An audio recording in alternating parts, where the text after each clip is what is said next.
Welcome to Module 4 of Yellow Belt Training. This is covering the analysis phase. I'm a certified Six Sigma Black Belt with the American Society of Quality, and I'll be conducting your training.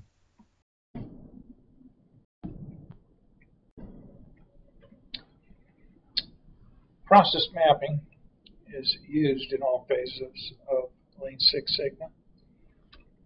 We're going to cover a little few details on process mapping here under analysis tools. CSSYB, which we already covered, is a version of a high-level process map, and we can drill down to increasing levels. The standard flowchart uses standard symbols developed back from computer programming. You want to review the process being studied and define the boundaries. You start with an as-is or current state process. You may want to go do a Gemba or go-to walk where the team goes out to the place where the work occurs and observes with photos or videos the actual process. As you identify causes for quality effects that you want to improve, you will implement them. You will develop a future state as a vision of the future state with the improved process attributes. Many times color-coded shapes or symbols are used to indicate value-added or non-value-added. Green is often value-added, orange non-value-added. You can put red or green dots for non-value-added or value-added, or yellow for necessary non-value-added or business value-added, and so on. Here we see a typical process map.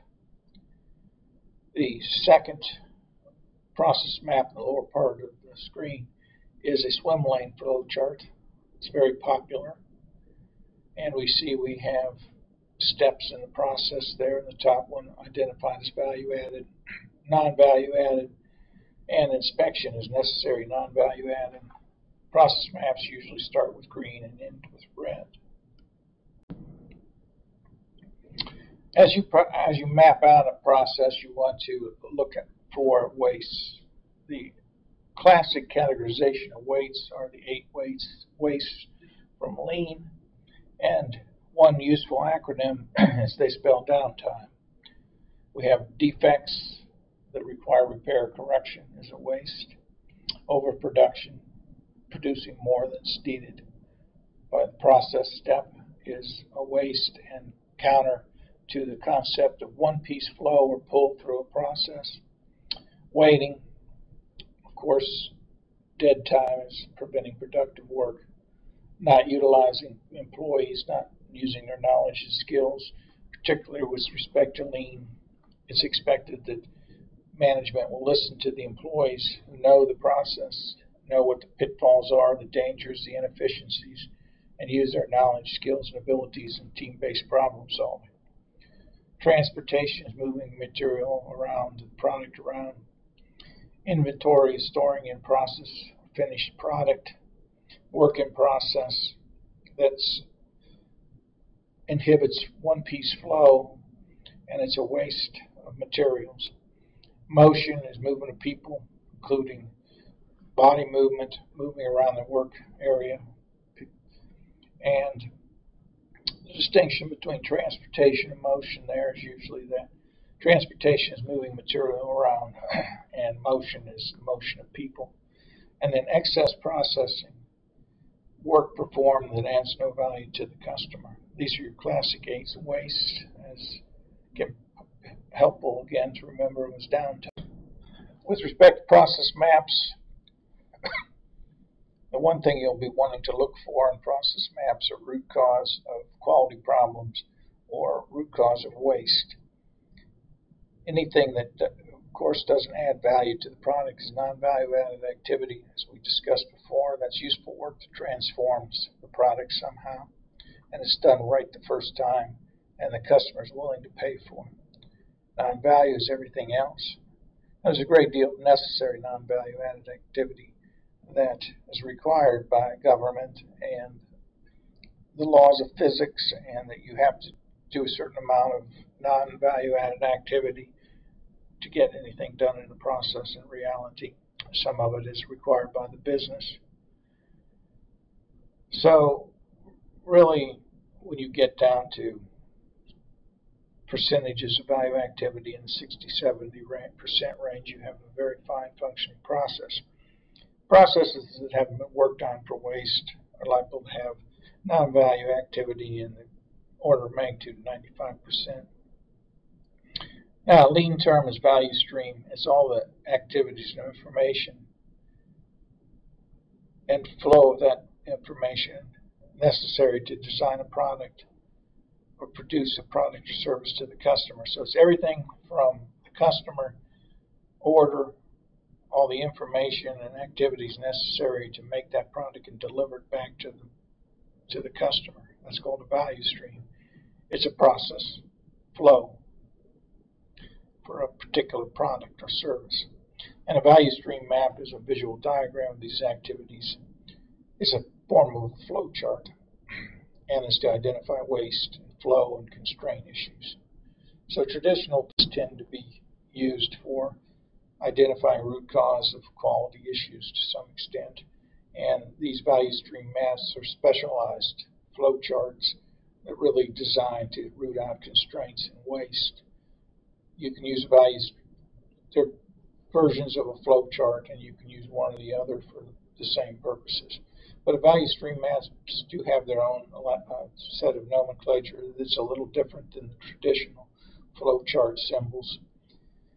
They usually they're a little more linear often than traditional flow charts. They put information of the process that makes the communication information of the process on top of the flow chart. In the center of the flow chart are the actual process steps. You usually have work in process, kept track of triangles between the process steps, and you keep a data box of the process step, usually interested in cycle time, total operation time, uptime, number of employees. Yield is another thing that is often tracked in the data box, is how many times does the product make it through the process step first time without defects.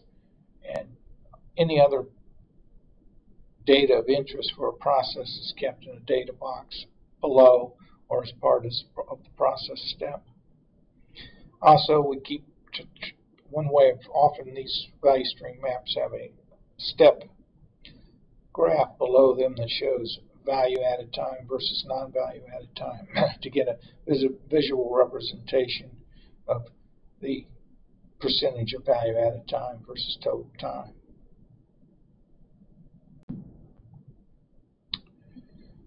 In looking at value versus non-value added, we can also look into the definition of value analysis. Value analysis is a way of looking at products and services where you look for value as a function. Value is defined as function over cost. This is also many times how people define quality. So in addition to the value-added definition we had from Lean, you can also have a value analysis definition of functionality over cost. It can be very useful. It can be used as a metric, and again, it's often used as the definition of quality. Function should encompass all aspects of the performance that it must do to satisfy the customer. How does it perform? What's its reliability? What's its quality? What's its maintainability? Is aesthetics, if the customer is willing to pay for them, or value added? Is it pretty enough for them if that's what they're willing to pay for? Everything that is the function should be divided by a total cost. So it's the total cost, including labor, energy, materials, transportation. Any cost that you can think of should go ultimately to the denominator in cost. So from a value analysis standpoint, you ask, what does the product need to do? How little can we expend to accomplish it successfully? Now, from a value analysis perspective, then there's ways to increase value that mirror the mathematical function. You can reduce cost, improve function. That's the ultimate way to improve value. you can reduce cost and maintain the same level of function. That's the most common when you're trying to go in and look at a process and increase it from a value analysis perspective. You're trying to reduce cost and not sacrifice any functionality. And then there's all the other ways that mathematically you can do it. You can improve function and increase cost at a greater rate, and that's a little more sophisticated. But those are the various ways implied by the mathematical relationship of function and cost that you can increase value. Now, in the process, in the concept of lean, you want to work to a beat or a common constant throughput that satisfies the demand of the customer. That's the concept of one piece pull, pulling through one piece at a time, ideally, to just meet customer demand.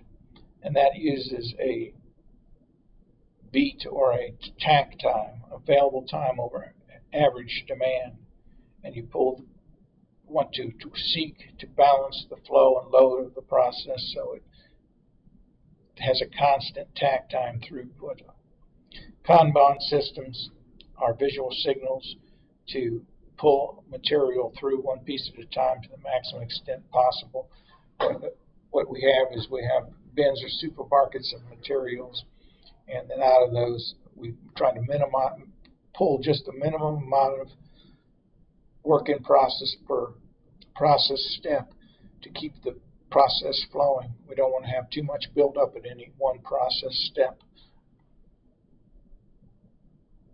One thing that's used often in lean to accomplish flow and balance work cells.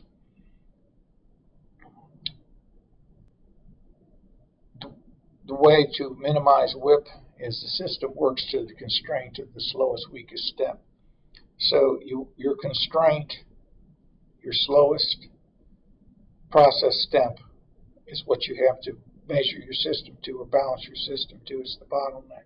So you want to balance the load across steps for an even burden and flow. You're going to have to work to the rate of the bottleneck or the slowest process step or the constraint. That's part of the theory of constraints. It's called subjugating to the constraint. There's no sense working anywhere else faster than your slowest point. All you do is build up work in process. I will cover 5S, also known as 6S. It's a huge foundational tool in lean. It's not particularly profound, but it's very important.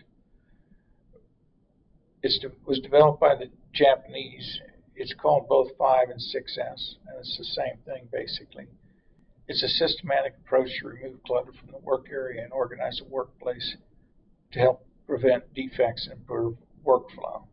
Now, when originally developed, its main focus was to prevent defects and improve workflow. And of course, the implications for safety were enormous. The same environment that was conducive to effectiveness and efficiency is the exact same environment that's conducive to safety. So safety professionals began to latch on to 5S as a way not only to improve effectiveness and efficiency, but certainly a great tool to improve safety. And it morphed through the years as safety was broken out as its own S in 6 and 5S to where it now became 6S. But 5S really revolves around efficiency and effectiveness, which is the same concepts that promote safety. So you can look at safety as being completely implicit and inherent in 5S, or you can choose to break it out separately and call it a 6S process. It's a matter of choice. It's the first and fundamental tool of lean and Six Sigma. Whether you're looking at it from a lean perspective or Six Sigma perspective, clean and organized areas and processes are conducive to effectiveness and efficiency. So it's fundamental. It's a fundamental lean tool that is also going to be a fundamental tool used by Six Sigma. When you have a 6S or a 5S environment on a process, you have a process that is ready to be defined and measured for improvement. You have a baseline stable process. And again, its relation to safety is somewhat self-evident. The S's of 6S are sort, where the first step is, and this is usually done as a rapid improvement event or a Kaizen Blitz event, where you have a team in an area to get together with a champion and you do a 5S campaign. You go into the area, sort, separate things out, remove unneeded materials from those needed. You set things in order. You neatly arrange and identify all the needed items for ease of use. You clean, you sweep and shine. You standardize, you document the new order, and you have methods, if nothing else, audits and other methods to maintain the standard. And then safety is inherently geared to this. So here's a little more detail on each of the S's. Process of sorting things out. One thing I'll point out, a common tool used is the concept of red tagging, where you take materials of uncertainty, whether their use are going to be needed or not, and you red tag them. And you put a tag on them that identifies the item, the department, why it's tagged, and believed unnecessary, a target disposal date, and other relative information. You put a tag on it, you take it to a red tag area. So one thing you want to do in a 5S event to begin with is you have a red tag area and make somebody responsible to administer the red tagged items. So you move all these tagged items to a holding area and make an inventory list. It's probably desirable, and then you, as time goes on, you occasionally go check and see when it's due to throw some things out. And then should Murphy's Law have applied, where as soon as if you throw something out, you need it immediately, right? So you have this red tag area as a buffer. This helps people clean up because it's human nature not to want to throw something out if you're uncertain whether you need it or not. So this gives you a way to minimize the risk of throwing something out that turned out to be valuable. It's an important part of the S1. And then things that you clearly don't need, you want to pitch. And here's red tags are often literally red, but of course they don't have to be red. You just tag them with the relevant information and move them to the red tag area. S2 is set in order. Our grandfathers may have had a peg board with things outlined on it. They were pioneers of 5S. You set things in order with marked bins, peg boards with shadow boards with markings on them, markings on the floor. You decide on a proper place for things and you group them. You determine the best storage method. You do this as a team, and you display things. Visual control, again, this is lean, so you won't have labels, outlines, and pictures on the wall showing how things should look and helping people keep them that way. Just clean up everything, sweep and shine. There you see some markings on the floor showing where things should be, and you just clean everything up. Now, standardized gets to be a little bit, our parents and coaches and people influenced in our lives told us how to clean things up, and it's probably kind of common advice. Now, it starts to get hard when some of the trick to 5S is to standardize it and sustain it. So once you've cleaned everything up, how do you want to make sure that you have established it as a standard? And the best way to do that are diagrams such as this. You post things, you take pictures, and the labels and marked bins and things like that help you sustain it into a standardized, optimal environment. And then sustaining it is a matter of taking audits, having contests. You want to, if you can, another way of helping sustain it is if you have before and after data on a certain process, and you can start to relate improvements in quality or effectiveness or efficiency to a process before and after 5S. That helps. Data that demonstrates improvement is always good to help it motivate and keep things sustained. You can go through and you have a checklist, and several times a year at appropriate intervals you go in to make sure that you're sustaining the gains that you had in your 5S improvement. And then 6S, again, if you break it out separately, You can keep safety records. You certainly would want to put safety as one of your your primary motivation. Of course, your visual, and your arrangements, and your signage, and your primary focus is going to be to maintain safety. Lean Six Sigma believes that safety, effectiveness, and efficiency are all related, and that if you do improvements optimally, if improvements are done optimally, all three will be improved.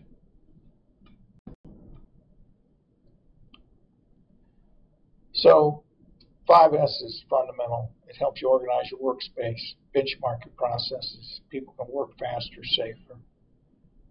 You can reduce injuries, you can reduce defects, you can increase efficiency.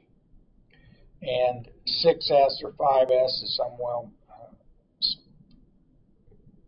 held out to be self-evidently beneficial, but if you would have a doubting Thomas that it's not worth it to clean things up, which most people are willing to accept without proof. Just like anything else in Lean Six Sigma, it is better if you keep data. So if you keep data on what benefits you've had, and if you can associate a dollar value to those benefits from 6S programs, it's definitely the best way to go.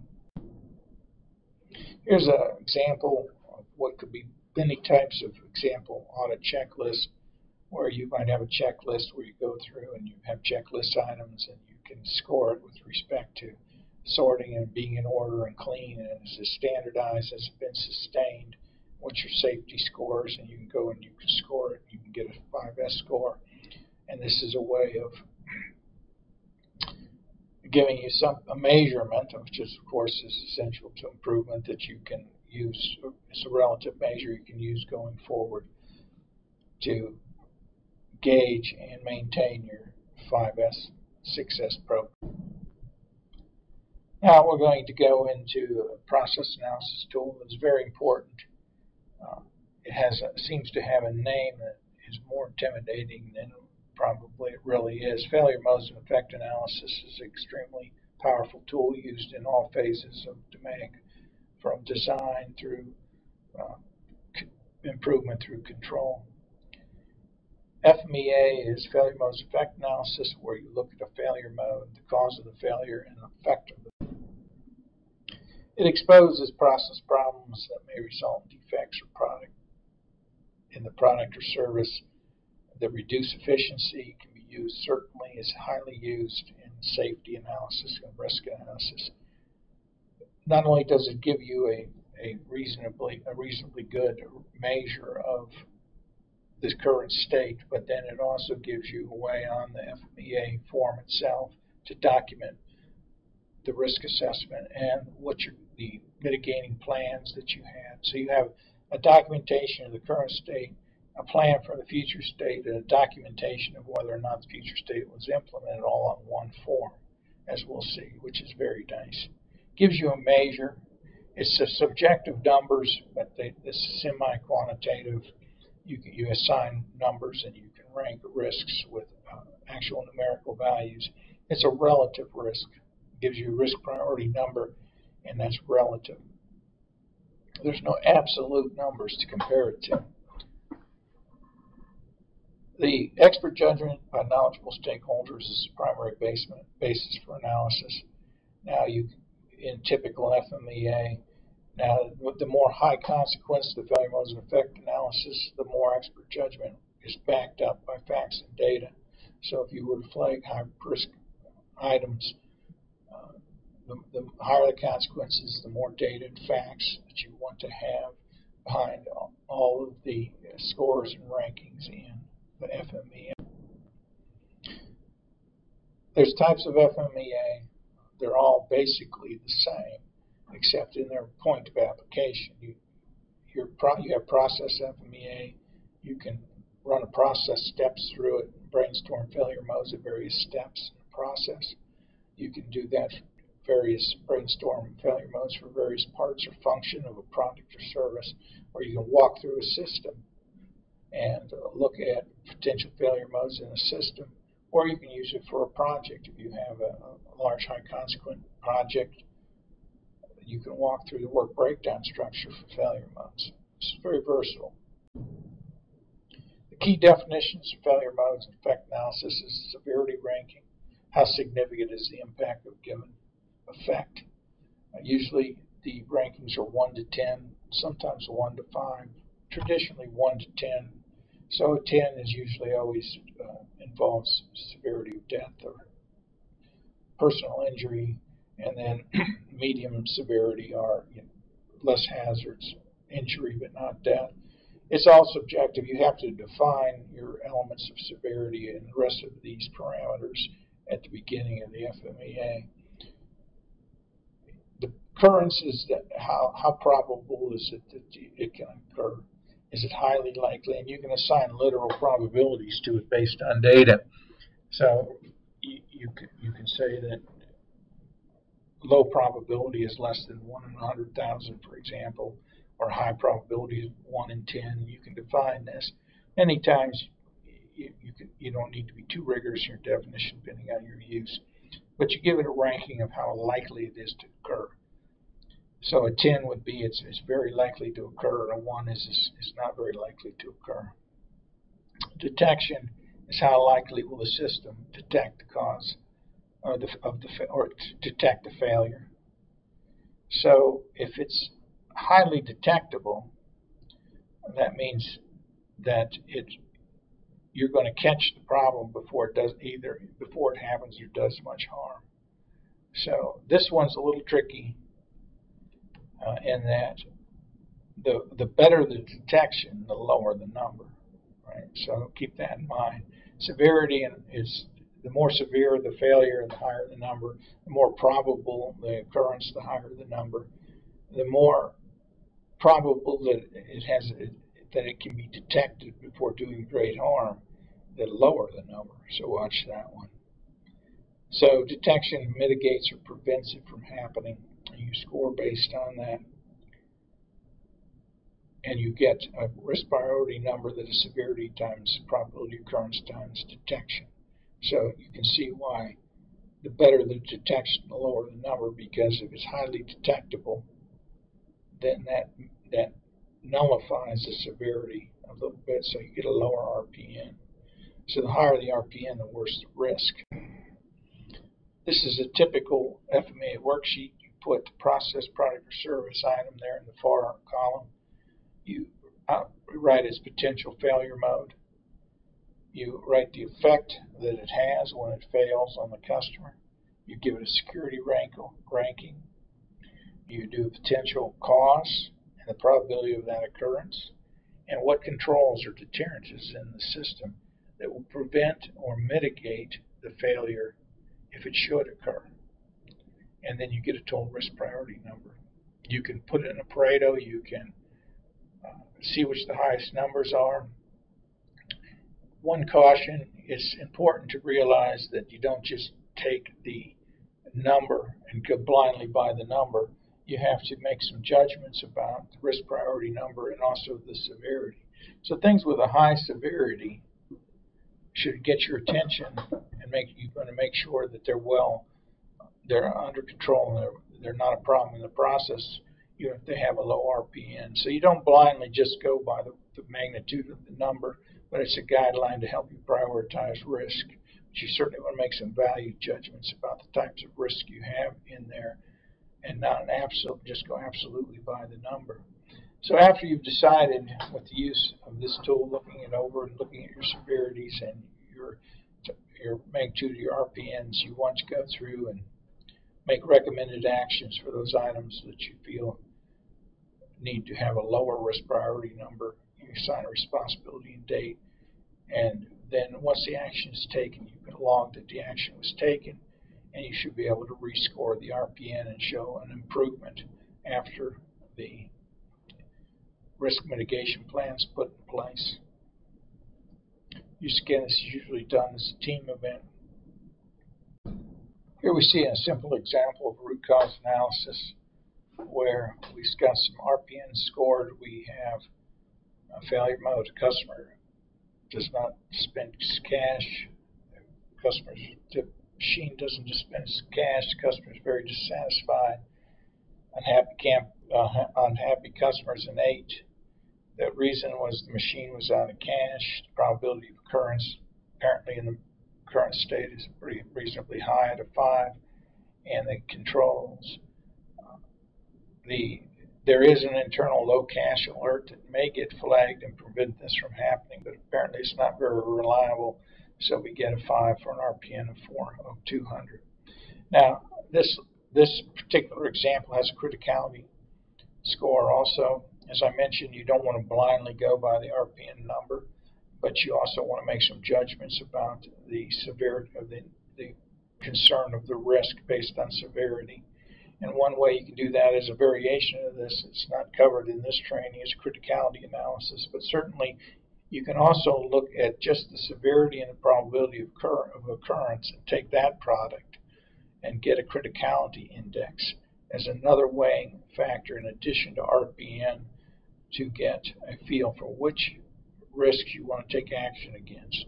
So here we see the first item was an RPN of 200, the next one's 240.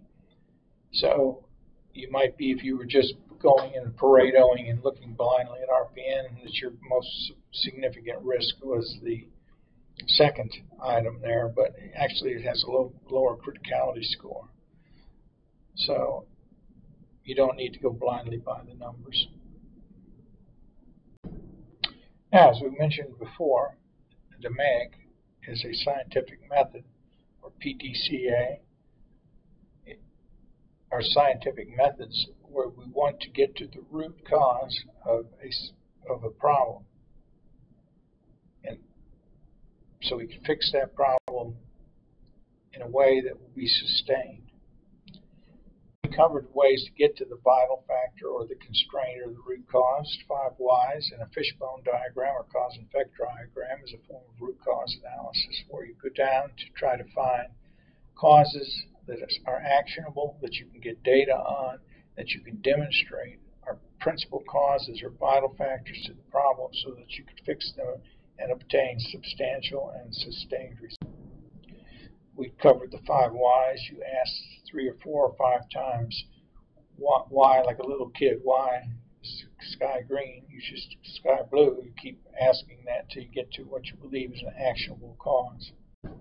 Matrices such as XY matrices or relationship matrices, as we've covered, help get you down to find what are the vital effects.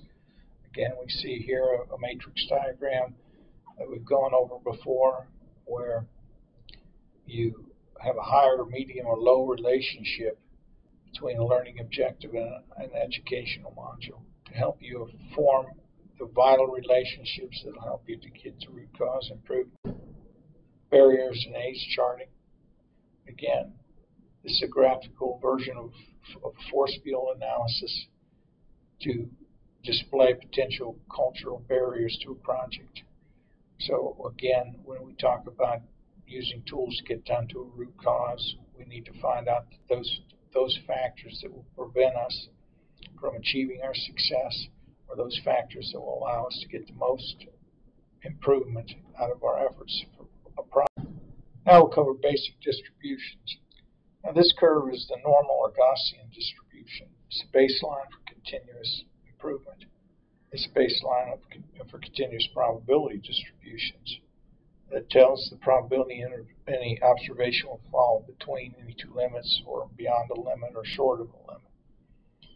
Now this normal curve here is the special case of the standard normal. Standard normal distribution is a normal distribution with a mean of 0 and a standard deviation of 1.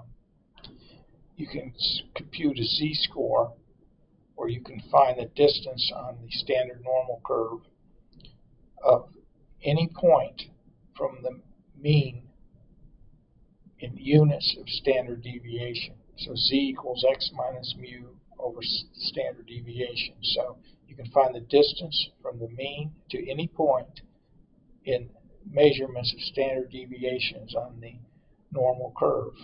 What that allows you to do, it allows you to calculate a probability, which will be the area under the curve. So the continuous curve there that fits that normal frequency distribution is called a probability density function. The point of that is that you can go and you can find the probability of any point in any distribution and what the probability is a point will exist beyond that point or before that point in the distribution. That's how you can calculate probability of defects. Any normal distribution can be transformed into its corresponding value on the standard normal distribution using the z-score there.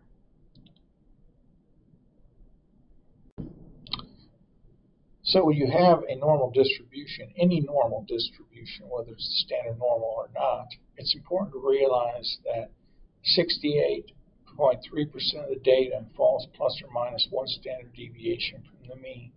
95.4% plus or minus 2 standard deviations, and 99.7% plus or minus 3 standard deviations from the mean. It's good to remember that 68, 95, 99.7 are your basic distribution, or your basic percents of data that falls between the plus or minus 1, plus or minus 2, and plus or minus 3 standard deviations. Now here we have a typical standard normal table of a standard normal curve. Here we see there that if you look, you see that the area under the curve that's gray on that z value up there is to the right. Now sometimes these tables are given where the gray area is to the left of that z value. That's a cumulative standard normal. But I wouldn't worry too much about this. This is good at the yellow belt level to begin to get introduced to this, but you don't need to understand a great deal. But this is a standard normal table, and we'll go here and we'll use the z-value transformation or a z-score, a z-bench, to determine what the probability is that you're going to have a value less than some given value in a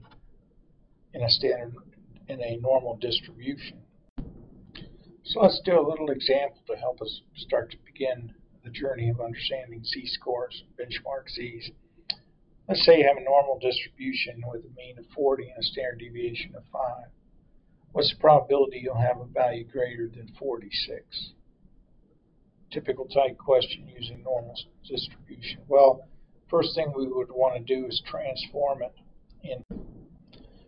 So if we take the point of interest, 46, and subtract the mean divided by the standard deviation of 5, we get a z-score, or benchmark z, of 1.2. So that's how far 46 is from the mean in terms of standard deviations. So if we go to a standard normal table, we see that a z-score of 1.2 corresponds to 0.1151. So that's the area under the curve, that little gray area out there, and that's 11.51% chance that a number would be greater than 46. So the probability that it's less than 46 is complementary, so it would be 1 minus that. So the probability that you have a value greater than 46 is 11.51, and then you have 88.48% that is less than that. So that's often called your yield. So that's the percent, would be the good percent of good product. 46 was your specification limit, because things are falling below 46 with a percent yield of 88.48%.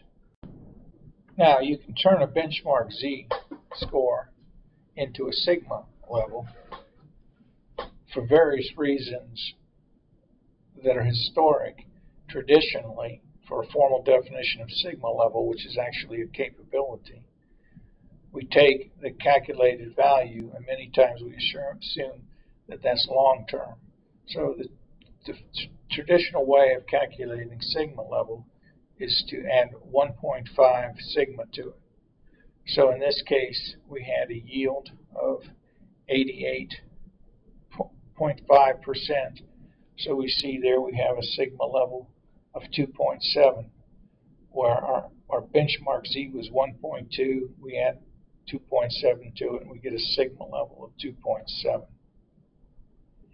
And these sigma calculating tables can be found anywhere where you can take your yield or your sigma level, and you can determine your defects per million and your sigma level from a table. Let's try another example. Here we see where men's height follow a normal distribution with an average of 69 inches and a standard deviation of 3 inches. There we see on the normal distribution with a continuous curve imposed on it there that we can see the mean of 69, and one standard deviation is 66 and below the mean, and one standard deviation above it is 72. You might notice that on a normal curve, one standard deviation coincides with the inflection point of the continuous curve that fits the normal distribution. So we're going to want to know how tall a man must be to be in the 90th percentile of height. In other words, only 10% of the population is taller than him. And what percentage of men are between 70 inches and 73 inches? That's the dark red lines there. So that could be, analogous to a spec limit. How many are falling in there? What percentile is a man that's 5'4.5" inches? The area under the curve is 10%, or in the 90th percentile, corresponds from the table of a z-score of 1.28. So we can solve for x. So x equals 72.8 inches to be in the 90th percentile. So if you're 72.8 inches, you're taller than 90% of men. If we want to find the range between 73 and 70, we go in and we calculate the two z-scores. We can find the area under the curve. And in this case, we simply want to subtract them to find that 27.9% of men are between 70 inches and 73 inches. Now, the z-score for a man 64.5 inches is going to come out negative. And negative z-scores, you've got to look with the standard normal table. The traditional ones that we're using here, it gets a little tricky. You've got to look at it backwards. Some distribution tables give you the cumulative, which is a gray area to the left of Z there, or some of them include negative Z values. But if you're using a traditional standard normal table, you've just got like this one, you have to just look at it backwards. So if a man's only 64.5 inches, that means that 93.3% of all men are taller, and that he's in the 6.7 percentile. Now, at the yellow belt level, that's an introduction to z-scores and sigma capability calculations. It can get a little bit confusing. That's why it's nice to have statistical analysis software to help us calculate and keep these things straight.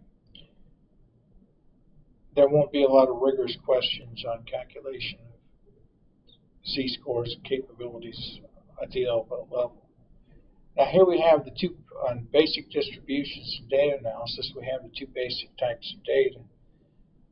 There's continuous, also known as variable, and sometimes known as quantitative, but the most used terms for continuous data is continuous and variable. And you measurement in data infinite divisions such as time, distance, location, and coordinates, where you have decimal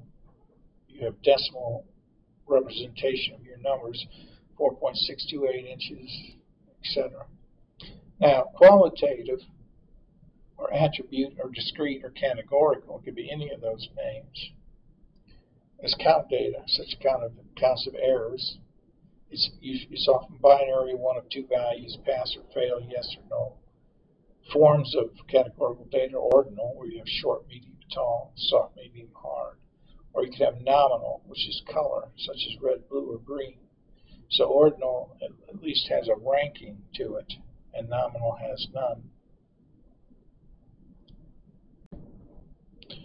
An important distribution with respect to categorical data or discrete data is the binomial distribution. It's a discrete probability where you have frequencies plotted in discrete units. Now, if the sample size is large enough, the shape will be quite similar to a normal. and a normal curve can be fit to it to give you a continuous estimation of binomial probability. The random variable interest is the count of successes in trials, and the trials need to be independent, with this fixed value for the probability of success on a trial. In the binomial, there are only two possible outcomes, success or failure. That's where the bi in binomial comes from, two possible solutions. So we can see the probability mass function is the discrete representation of the binomial points, and then we can fit to that a probability density function, which gives you the area under that gives you the probability of values falling in the area of choice under the curve, area selected under curve. This is how you can take a binomial distribution and fit a continuous probability to it, and you can start making probabilistic estimates of which values will be greater or less than certain values, like we did before calculating the z-scores. Now we can look at some basic distributions that are not normal. If a distribution can be right-skewed, is an important form of a non-normal distribution. Right-skewed is where your mode and your median and your mean aren't equal, as they are in a normal distribution. Your median is greater than your mode, and your mean is greater than your median. And then a left-skewed would be the converse of that. Now, as we mentioned before, variation is the main target for Six Sigma. You reduce variation, you reduce defects. Variation is present in everything, and it essentially comes in two major categories, common and special cause. We investigate variation to take action to improve your process and reduce variation. However, you do not want to over-control it, or what we call tamper with it. Key to optimal control of process variation is the distinction between common and special or assignable cause variation. Common cause is random. It's natural variation inherent and common to a process. Trying to eliminate common cause variation can lead to overcorrection or tampering and just make matters worse. And mistaking special cause variation for common cause can lead to under control. A special cause is assignable. It's not random. It occurs infrequently. It's an aberration, or it's atypical. It's unusual. It's not intentionally or naturally part of the process, and you can likely assign a cause with minimum investigation to a point that displays special cause variation characteristics, and it's important to try to find and eliminate special cause.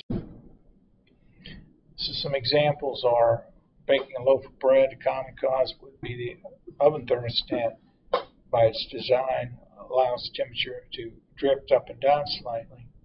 So if you're baking bread and you're trying to move the dial on the oven to control the temperature, even though the thermostat allows for natural variation, you're liable to mess your bread up, and that would be tampering. Now, repeatedly opening the oven door during baking would be a change in temperature, and that would be an assignable cause for variation. Recording customer contact information. An experienced operator makes an occasional error would be common cause. You would expect a human to make an occasional error. Now, if you bring in or introduce an untrained operator and new to the job, you have numerous data entry errors, then that would be special cause. Injection molding. Slight variations to plastic material results in minor variations in product strength. Now you could change to an experienced supplier and see a big shift in strength and consistency, and that would be an assignable cause. We'll move now from data analysis to correlation. Correlation helps identify causes of variation by identifying relationships between two variables. Using it's a term used to indicate if there's a relationship between the two measurements that may be a causation. Positive correlation means higher values of one measure are associated with higher values as the other, and both rise together, they move from an upward path. Negative correlation means the opposite, moving a downward path have a negative slope. The other has a positive slope. Correlation does not necessarily mean causation, a cause and effect relationship. Bearing wear goes up with increased friction, both a correlation and a causation. Grounding may go up with daytime temperature, but daytime temperature does not cause grounding.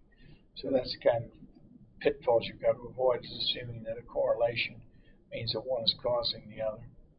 Sometimes two variables are related to underlying driving cause called a lurking variable that is not included in your analysis. So increased swimming is the lurking variable in the above temperature example. Regression analysis and other types of hypothesis tests generate correlation coefficients. They can indicate the strength of the relationship between the two variables. Regression uses the Pearson correlation and the coefficient R to reflect the strength and direction of the relationship. R squared tells us the percentage of variation in Y, the dependent variable, that is attributable to the independent variable X, or the amount of variation explained by a multivariable regression.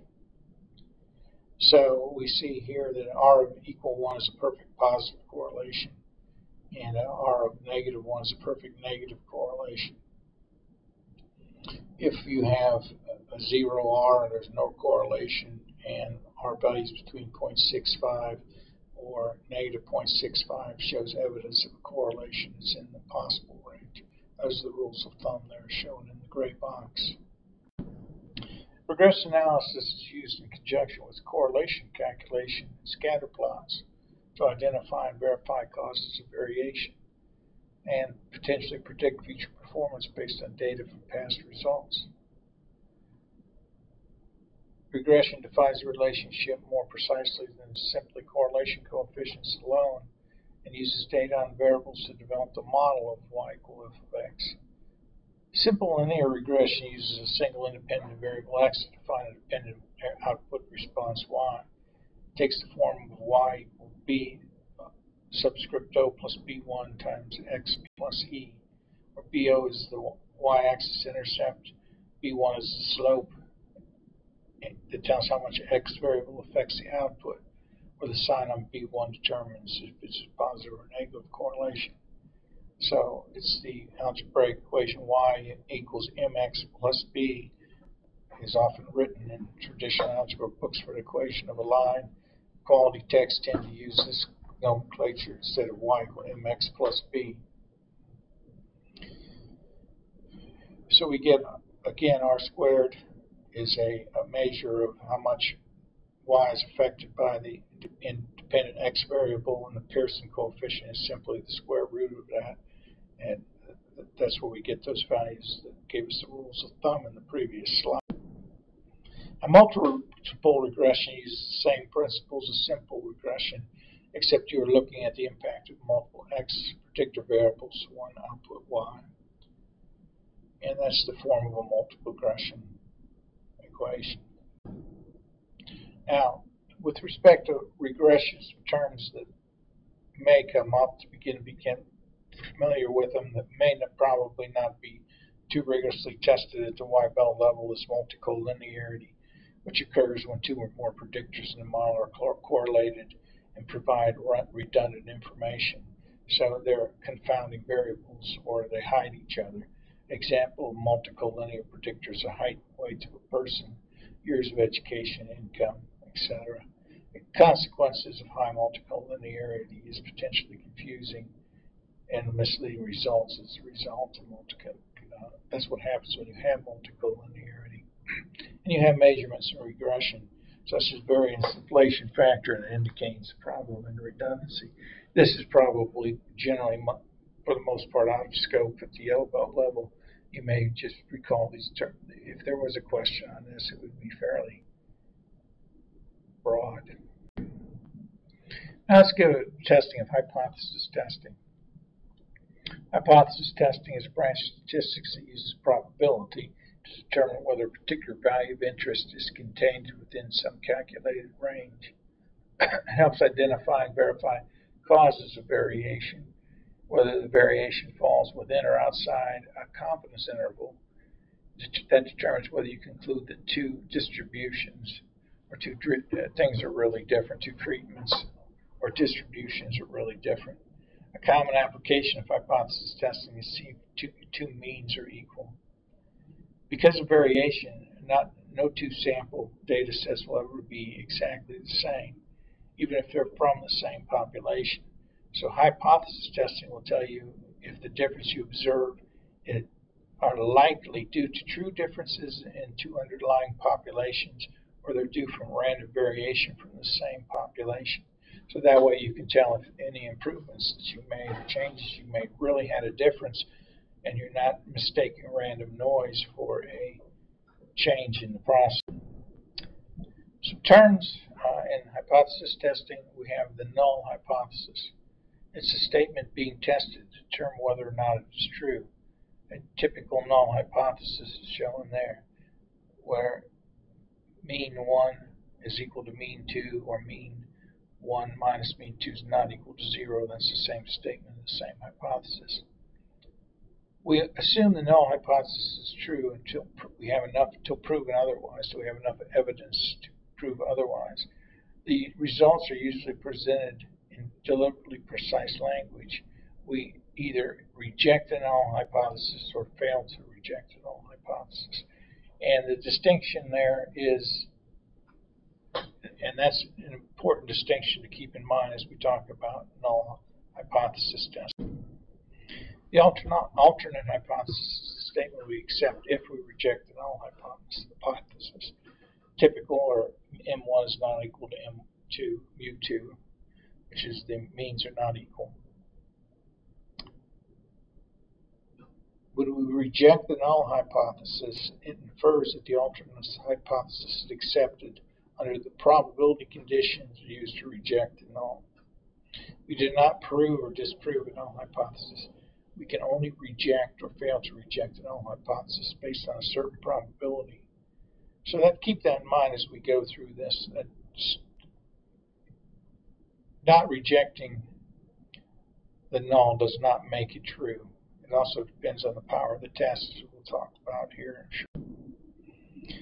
Now, hypothesis testing allows us to determine if we have a statistically significant difference, which means it allows us to determine statistically if we have a factor that has made a difference in your process. If it's statistically significant and practically significant, which means that not only is it statistically shown to be different, but it has some kind of value in the real world, then you have a factor that's a vital factor.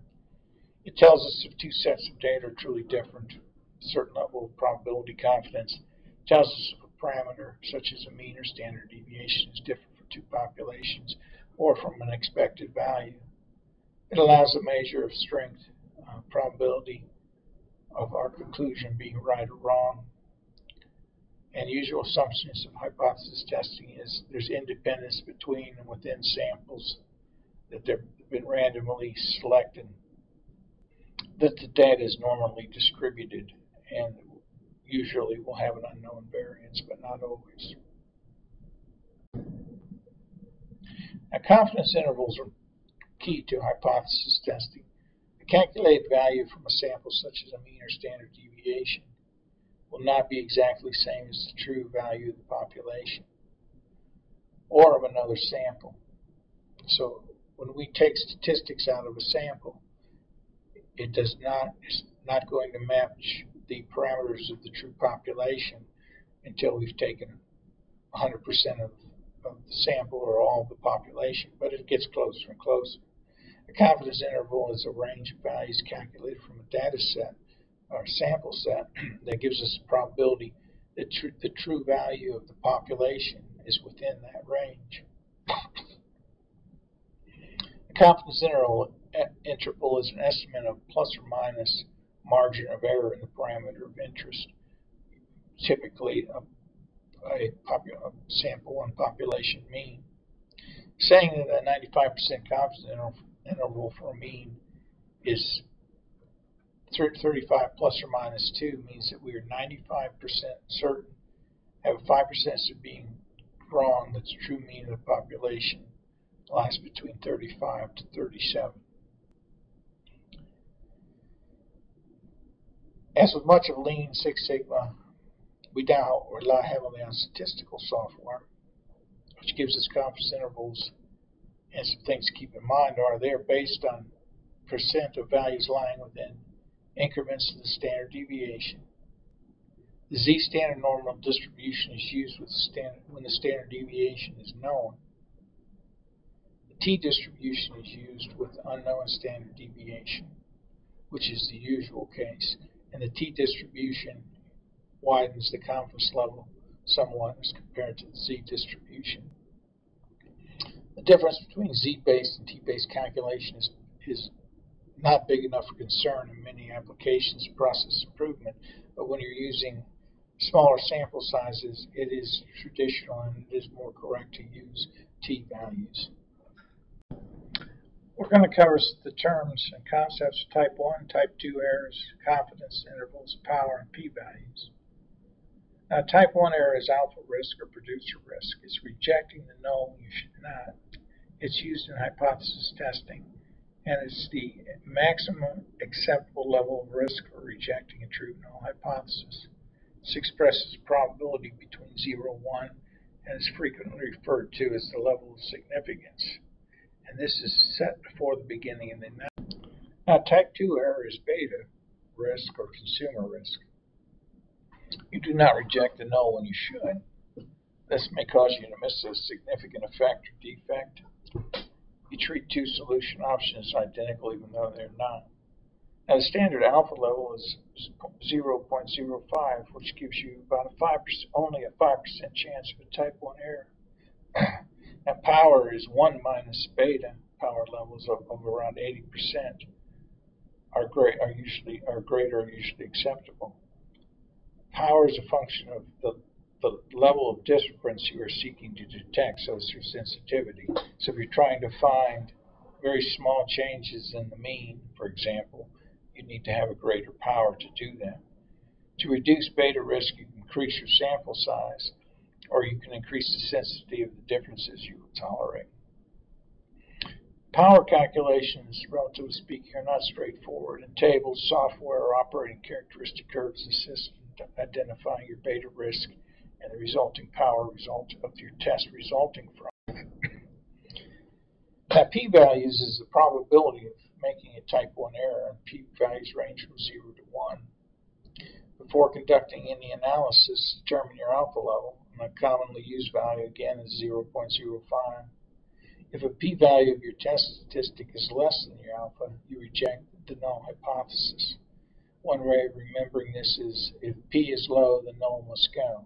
So if your p falls below your significance level of alpha, that means you have enough evidence statistically to reject the null hypothesis.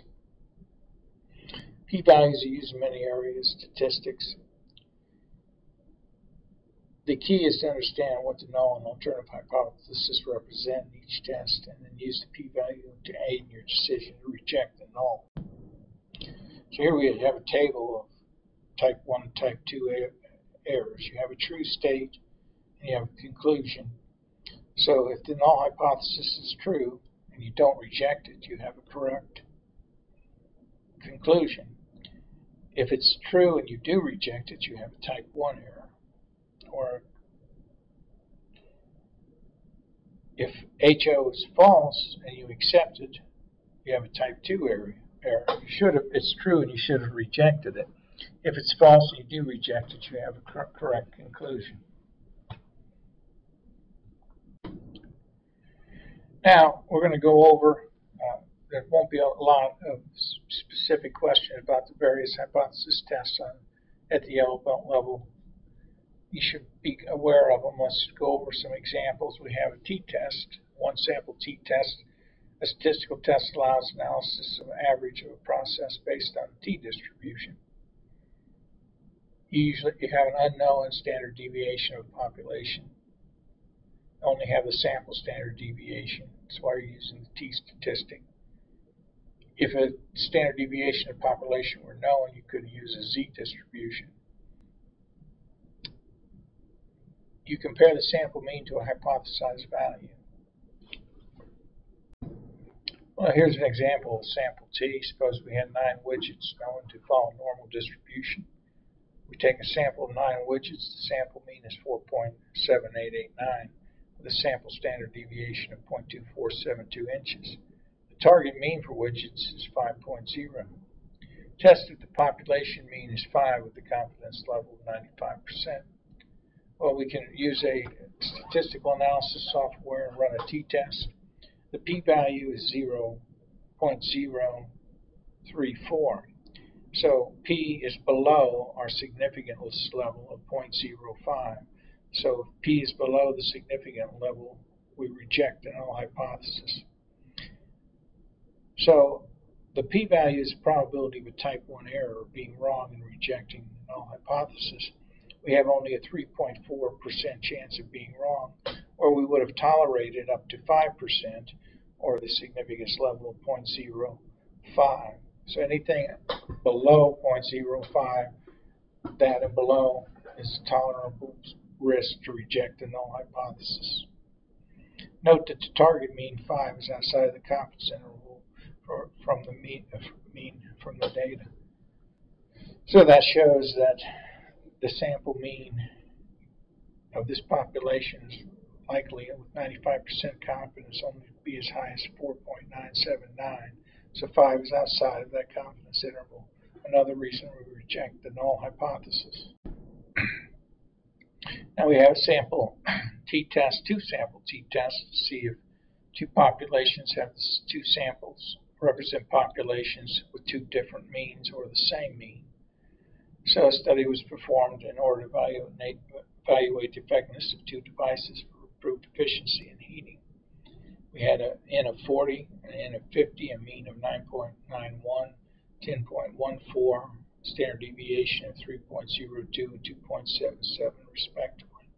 We can run that in statistical software, and we see we have a p-value of 0.701. So the significance level of 5% or 0.05, 95% confidence, we would fail to reject the null hypothesis. There's not enough statistical evidence to give us enough confidence that we could reject it. If we were to reject the null hypothesis, we'd have a 70% chance of being wrong, making a type 1 error. Now, analysis of variance is a technique that compares 3 or more samples to each other to see if any sample means are statistically different from the others. This helps select best option from several alternatives. It's used to analyze the relationship between several categorical factors, inputs, and one continuous output. Input factors may be drawn from several different sources under different conditions. These are treatments or levels to produce different treatment means for comparison. So in one-way analysis of variance, we see that we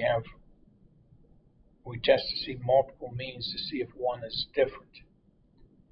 Two-way analysis of variance is an extension of one-way. It examines the influence of 2 different categorical independent variables, such as age and gender, on one continuous dependent variable, such as average strength. This allows assessment of main effect and any interactions between the various treatments. Contingency tables, or chi-squared test, is the test statistic on contingency tables, and they're a hypothesis test method when both the contributing factor X and the result Y are categorical or attribute data. So does a supplier affect passing a performance test? Does an age affect hiring? Chi-squared is a test for independence to show that they're not the relationship of the data, they're not related or they're independent, to test whether they are or not. If p-value is less than 0.5, then we reject the null hypothesis. The null hypothesis, the data is not related, the data is independent. So we collect data of both the X and Y variables, and we summarize results in an observations table. So we can develop an expected frequency table. For each cell in the table, multiply the column total by the row total, then divide by the total number of observations. You subtract the actual number of observations from the expected and square the result and divide by the expected number. You sum the values and compute to compare to a test statistic.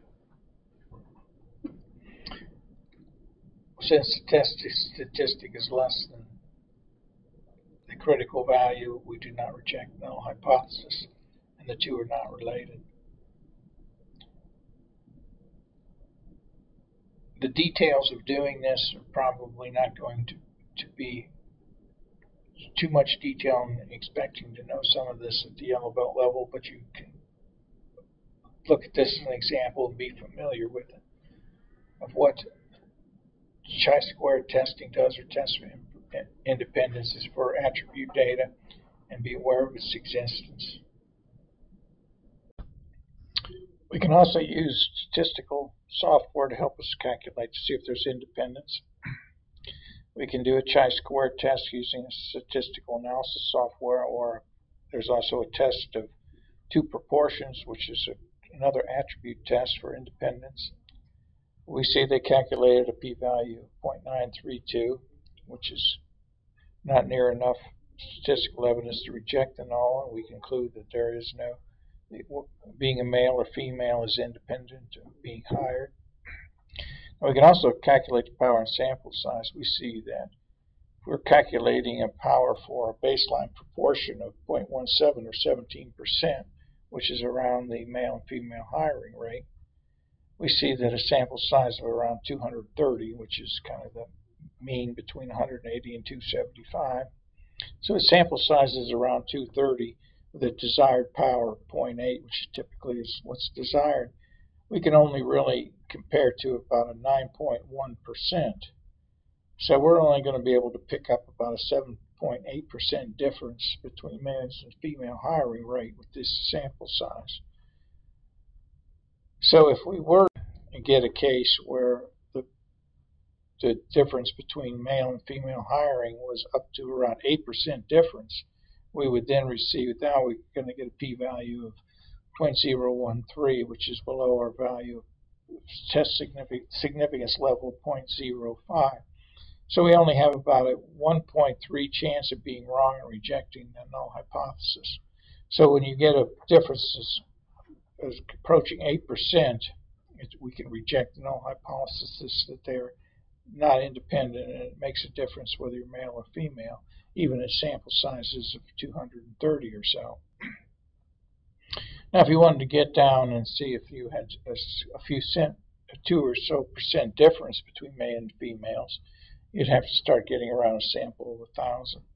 And typically, samples of around 1,000 for attribute data is usually the kind of sample size you need to get powers of 0.8 perceptible powers that will give you the kinds of sensitivity to differences that you usually would like to be able to observe. Now, finally, in hypothesis testing, we'll touch on design of experiments. Design of experiments is one of the highest levels of analysis. It's where you have multiple factors and you want to be able to identify main factors between parameters and interaction effect between factors and parameters. It's a methodical analysis of variance technique, and we use DOE when more than one input factor is suspected of influencing an output. For example, it may be desirable to understand the effect of temperature and pressure on the strength of a glue bond and at their interaction perhaps with other factors. DOE design of experiments can be used to confirm suspected input-output relationships and to develop predictive equations suitable for performing what-if analyses.